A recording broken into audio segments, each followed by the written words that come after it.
NOTA vote for NOTA vote for NOTA vote for NOTA vote for NOTA vote for NOTA.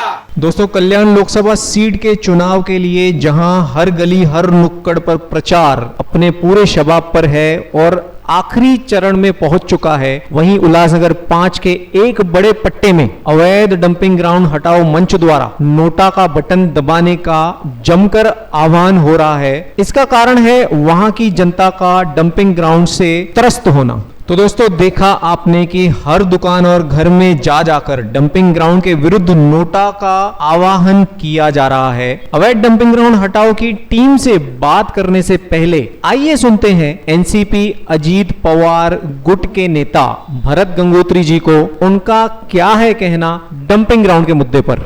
Bharat ji, आपने अभी एक appeal की कि खासदारी जिलों में 5 लाख तक की लीड दिलानी है और डंपिंग ग्राउंड के मुद्दे की वजह से जनता वोटिंग से विमुख हो रही है। तो सर, इस बारे में आप जितने भी लोग हैं जो खासदार जी की इलेक्शन के बारे में कैंपेनिंग कर रहे हैं, तो ये जो विमुख हो रही है, नाराज जो जनता है, उसको शांत कैसे कराएंगे सर डंपिंग के मुद्दे पर? देखिए, ये डंपिंग का भी मसला हल हो चुका है।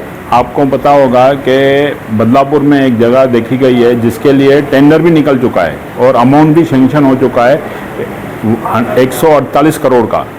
सॉलिड मैनेजमेंट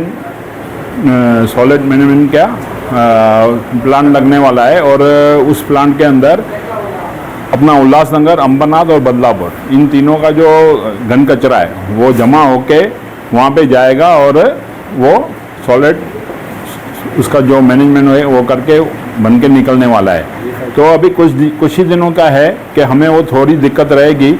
बाकी जो धुआं है या दूसरे जहरीले गैसेस वगैरह बन के निकल रही है, उसके लिए महानगर पालिका उपयोग कर रही है, उपाय कर रही है कि भाई वो ना निकले और लोगों को दिक्कत ना हो। पर ये मसला हल हो चुका है, एकदम हल चुका है। खाली ये इलेक्शन नहीं होती तो शायद वो काम भी चालू हो जाता था, पर अभी इलेक्शन के बाद चालू हो जाएगा।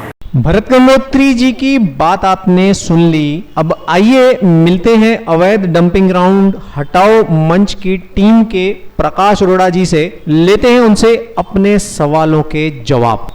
प्रकाश जी, जहां इलेक्शन का शबाब पूरे शहर में छाया हुआ है और हर नेता चाहता है कि उल्लासनगर से मैक्सिमम वोटिंग हो, वहीं आप नोटा का प्रचार कर रहे हैं, तो सर क्या कारण है इसके? सर, हम भी चाहते हैं कि मैक्सिमम वोट उल्लासनगर से जाए, हमारी भी भावना यही है। मगर ये जो उल्लासनगर के अंदर एक जलता मुद्दा है पिछले 8 साल से, जिसके कारण कई लोगों की जान गई है, कई लोगों को तकलीफ़ हुई है, हेल्थ प्रॉब्लम हुआ है, मगर कई आंदोलन भी हुए, धरने हुए, बहुत कुछ हो चुका है। इसको कोई गंभीरता से नहीं ले रहा है। ये सिर्फ हम लोग जो नोटा का प्रचार कर रहे हैं, ये अपना रोष प्रकट करने के लिए और उन नेताओं की नींद खोलने के लिए हम लोग ये कर रहे हैं। हम लोग मतदान के खिलाफ नहीं है कि भाई मतदान नहीं करूं, क्योंकि लोगों की भावना ऐसे है कि भाई कोई कुछ नहीं कर रहा है तो हम लोग वोट क्यों करने जाए। लोगों की वो भावना देख के हमने सोचा क्यों नहीं लोगों को जागरूक किया जाए। जो गवर्नमेंट ने हमें अधिकार दिया है, अगर इन लोगों में से कोई पसंद नहीं, उम्मीदवारों में से पसंद नहीं, तो आप नोटा को कर सकते हैं। प्रकाश जी, उस सभा में गंगोत्री जी ने यह भी कहा कि 3 या 4 शहरों को मिला के, जिसमें अंबरनाथ, बदलापुर, उल्लासनगर, कल्याण, इसके लिए सरकार ने 148 करोड़ का एक प्रकल्प लगाने की योजना बनाई है, ताकि इन 3 या 4 शहरों का जो कचरा है एक साथ एक ही जगह पे जमा करके उसमें से आगे की कवायद की जाएगी। तो सर, इस पर आप क्या कहना चाहेंगे? सर, मेरा उनसे ही एक सवाल है गंगोत्री जी से। आज तक कितने 100 करोड़ देके भी कोणार्क कंपनी को दिए और अभी तक हमारा प्रॉब्लम सॉल्व नहीं हुआ है। तो ये 148 करोड़ में अंबरनाथ, बदलापुर और कल्याण का सॉल्यूशन कैसा निकलेगा, उसको जरा क्लियर किया जाए। प्रकाश जी, पिछले 8 से 10 साल से हम देख रहे हैं कि पूरे उल्लासनगर का जो कचरा है, उल्लासनगर 5 के डंपिंग ग्राउंड की वजह से वहां की जनता के लिए मुसीबत का सबब बन चुका है। तो इस मामले में आप नेताओं से क्या अपेक्षा करते हैं? सर, नेताओं से अपेक्षा बस यही है, जैसे हर साल हर चुनाव के टाइम वो खोटा आश्वासन देके जाते, आज तक उन्होंने वो ही किया है। अभी तो हमारी उम्मीद उनसे बिल्कुल नहीं है कि भाई वो कुछ करेंगे। मैं अप्रिशिएट कर रहा हूँ गंगोत्री जी को, जिन्होंने आके जो गवर्नमेंट की जो योजना है उसके बारे में, डंपिंग ग्राउंड के विषय में जो है वो आके कम से कम पब्लिक के सामने रखी।